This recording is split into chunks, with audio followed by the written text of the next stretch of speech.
மீண்டும் ஒரு விளையாடியதோடு உங்கள் அனைவரையும் சந்திப்பது பெருமகிழ்ச்சி. 2024ஆம் ஆண்டுக்கான IPL 2 மாதங்கள் முடிவடைந்த நிலையில் IPLின் 2வது தகுதிகாண் போட்டி நேற்றைய தினத்தில் சென்னை சிதம்பரம் மைதானத்தில் சன்ரைசர்ஸ் மற்றும் ராஜஸ்தான் ராயல் ஆகிய இரு அணிக்கிடையிலான போட்டி ஒரு முக்கியமான போட்டி. இந்த போட்டியில் வெற்றி பெற்றால் இறுதிப் போட்டிக்கு செல்லக்கூடிய வாய்ப்பை எட்டக்கூடிய ஒரு போட்டியாகும். நேற்றைய தினத்தில் ஆரம்பமாகின்ற இந்த போட்டியை பொறுத்தவரையில் நாணய சுழற்சி வெற்றி பெற்றிருந்த ராஜஸ்தான் ராயல் அணி தமது அணியை முதலாவதாக களத்தடுப்பை தேர்வு செய்து குறிப்பிடத்தக்கது.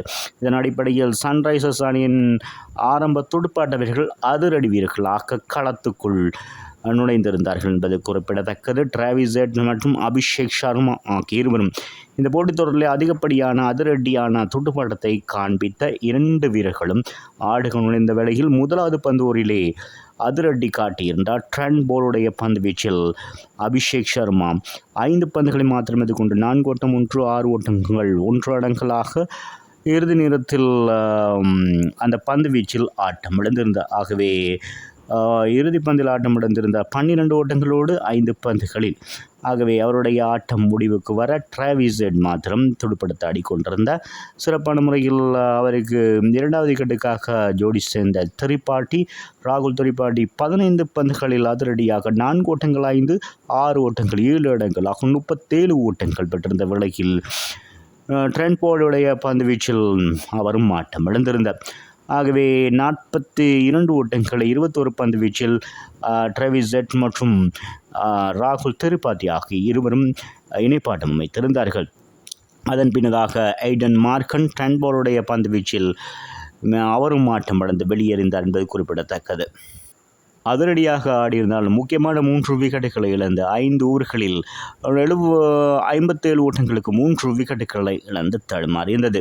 அதன் பின்னதாக நிதிஷ் ரெட்டி 5 ஓட்டங்கள், அப்துல் ஷமாட் 0 என ஆட்டம் விலக மொத்தமாக தனியாளாக நின்ற ஆண்ட்ரி கிளாசன் 34 பந்துகளில் 6 ஓட்டங்கள் 4 இடங்களாக 50 ஓட்டங்களை அதிகப்படியாக பெற்றுக் கொடுத்திருந்தார் என்பது குறிப்பிடத்தக்கது. ஆகவே சந்தீப் சர்மாவுடைய பந்து வீச்சில் அவரும் ஆட்டம் இழந்து வெளியேறினார். சபாஸ் அகமட் 18 பந்துகள் 4 ஓட்டம் 6 ஓட்டம் 1 அடங்கலாக 18 ஓட்டங்களோடு ஆண்ட்ரி கிளாசனோடு 7வது விக்கெட்டுக்காக 25 பந்துகளில் 45 ஓட்டங்கள் இணைப்பாட்டம் பெறப்பட்டமை குறிப்பிடத்தக்கது. ஜெயதேவ் உனட்காட் 2 பந்து வீச்சில் 4 ஓட்டம் 1 அடங்கலாக 5 ஓட்டங்களோடு ஆட்டம் இழக்க ரன் அவுட் முறையில் ஆட்டம் இழந்திருந்தார். பெட் கமின்ஸ் 5 பந்துகள் 4 ஓட்டம் 1 அடங்கலாக ஆட்டம் இழக்க 5 ஓட்டங்கள் பெறப்பட்ட நிலையில் 20 ஓவர்களில் மொத்தமாக 9 விக்கெட்டுகளை இழந்து 175 ஓட்டங்கள் மாத்திரம் பெற முடிந்தது. பந்து வீச்சை பொறுத்தவரை ட்ரெண்ட் போல்ட் 45 ஓட்டங்கள் 3 விக்கெட்டுகளையும், அவேஸ்கான் 3 விக்கெட்டுகள், சந்தீப் சர்மா 2 விக்கெட்டுகளை வீழ்த்தியதோடு 176 என்ற இலக்கை நோக்கி துடுப்படுத்த ஆட வேண்டிய கட்டாயத்தில் ராஜஸ்தான் ராயல் அணி வந்திருந்தார்கள். பந்து வீச்சை பொறுத்தவரையில் சுழற்பந்து வீச்சாளர்கள் 8 பந்து ஓவர்கள் 77 ஓட்டங்களை வெற்றி கொடுத்தால் விக்கெட்டுகள் எதுவும் பெறப்படவில்லை. வேகப்பந்து வீச்சாளர்கள் 12 பந்து ஓவர்கள் வீசப்பட்ட நிலை 97 ஓட்டங்களுக்கு 8 விக்கெட்டுகள் வீழ்த்தியிருந்தார்கள் என்பது குறிப்பிடத்தக்கது. ராஜஸ்தான் ராயல் அணியை பொறுத்தவரை ஆகவே 176 ஓட்டங்கள் என இலக்காக நிர்ணயிக்கப்பட்ட வேளையில் ஜசாவி ஜஸ்வால் 21 பந்துகளை 4 ஓட்டம் 4 6 ஓட்டங்கள் 3 இடங்களாக அதிரடியாக மீண்டும் 42 ஓட்டங்களை பெற்றுக் கொடுத்திருந்தார். டம் கோலர் கேட்மோர் 16 பந்துகளில் மொத்தமாக 4 ஓட்டங்கள் அடங்கலாக 10 ஓட்டங்களோடும் ஆட்டம் இழக்க முதலாவது விக்கெட் 24 ஓட்டங்களில் வீழ்க்கப்பட்டிருந்தது. ஆகவே சஞ்சு சாம்சன் 11 பந்துகளில் 10 ஓட்டங்கள், ரியான் பராக் 6 ஓட்டங்கள், அஸ்வின் வந்த வேகத்தில் முதலாவது பந்தில் 0 ஆட்டம் இழந்திருந்தார். 11.4 பந்து வீச்சில் 79 ஓட்டங்களுக்கு 5 விக்கெட்டுகளை இழந்து தடுமாறியிருந்ததும் குறிப்பிடத்தக்கது ராஜஸ்தான் ராயல் அணியினர். அதன் பின்னதாக எட்மயர் 10 பந்துகளில் 4 ஓட்டம், ரோமன் பவல் 12 பந்துகளில் 6 ஓட்டம், ட்ரெண்ட் போல் 3 பந்துகளில் 0 என அடுத்தடுத்து விக்கெட்டுகள் வீழ துருவ் மாத்திரமே அதிரடியாக ஆடிக்கொண்டிருந்தார். இறுதியில் காயம்பட்டாலும் அதனையும் பொருட்படுத்தாது 35 பந்துகளை எதிர்கொண்டு 4 ஓட்டம் 7 6 ஓட்டங்கள் 2 இடங்களாக ஆட்டம் இழக்காத 56 ஓட்டங்களை பெற்றிருந்த வேளையில் 2வது IPL அதிர்ஷ்டத்தையும் பூர்த்தி செய்திருந்தார் என்பது குறிப்பிடத்தக்கது. அதன் காரணமாக நிர்ணயிக்கப்பட்ட 20 ஓவர்களில் ராஜஸ்தான் ராயலால் 7 விக்கெட்டுகள் இழந்து 139 ஓட்டங்களை மாத்திரம் பெற முடிந்தது. அது 36 ஓட்டங்கள் வித்தியாசத்தில் சன்ரைசர்ஸ் ஹைதராபாத் அணியினர் இந்த போட்டியில் வெற்றி பெற்று கொல்கத்தா அணியோடு ஞாயிற்றுக்கிழமை நடக்கின்ற இறுதிப் போட்டிக்கு தகுதி பெற்றிருக்கிறது. பந்துவீச்சை பொறுத்தவரை 7 பந்துவீச்சாளர்கள் சன்ரைசர்ஸ் ஹைதராபாத் சார்பாக பந்து வீசியிருந்தார்கள்.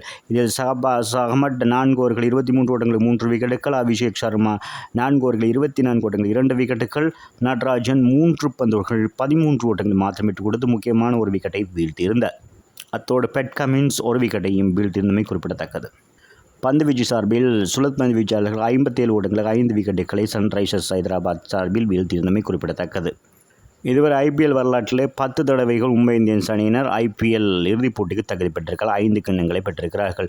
மும்பை இந்தியன்ஸ் அணியை பொறுத்தவரை 6 தடவைகள் இறுதிப் போட்டிக்கு தகுதி பெற்றிருக்கிறார்கள். 5 கிண்ணங்களை பெற்றிருக்கிறார்கள். கொல்கத்தா நைட் ரைடர்ஸ் இதுவரை 4வது தடவையாக முன்னேறியிருக்கிறார்கள். 2 தடவைகள் கிண்ணத்தை சுவீகரித்திருக்கிறார்கள். சன்ரைசர்ஸை பொறுத்தவரையில் இது 3வது தடவையாக இறுதிப் போட்டிக்கு தகுதி பெற்றிருக்கிறார்கள். ஒரு தடவை 2016ஆம் ஆண்டு கிண்ணத்தை சுவீகரித்ததும் குறிப்பிடத்தக்கது. இந்த போட்டியில் சிறப்பாக செயல்பட்டு 18 ஓட்டங்கள் மற்றும் பந்துவீச்சின் 4 ஓவர்கள் 23 ஓட்டங்களுக்கு முக்கியமான 3 விக்கெட்டுகளை கைப்பற்றிய ஷஹபாஸ் அகமட் ஆட்ட நாயகன் விருதினையும் பெற்றுக்கொண்டார் என்பது குறிப்பிடத்தக்கது. ஆகவே இந்த 2024ஆம் ஆண்டுக்கான இந்த ஐபிஎல் கிண்ணத்தை யார் பெறப்போகிறார் என்பதை பொறுத்திருந்தான் பார்க்க வேண்டும். மீண்டும் விளையாடிச் சென்று உங்களை சந்திக்கும் வரை உங்களிடமிருந்து விடைபெறுவது உங்கள் அன்பின் பாத்துலை தாஸ். வணக்கம் அன்பு சொந்தங்களே.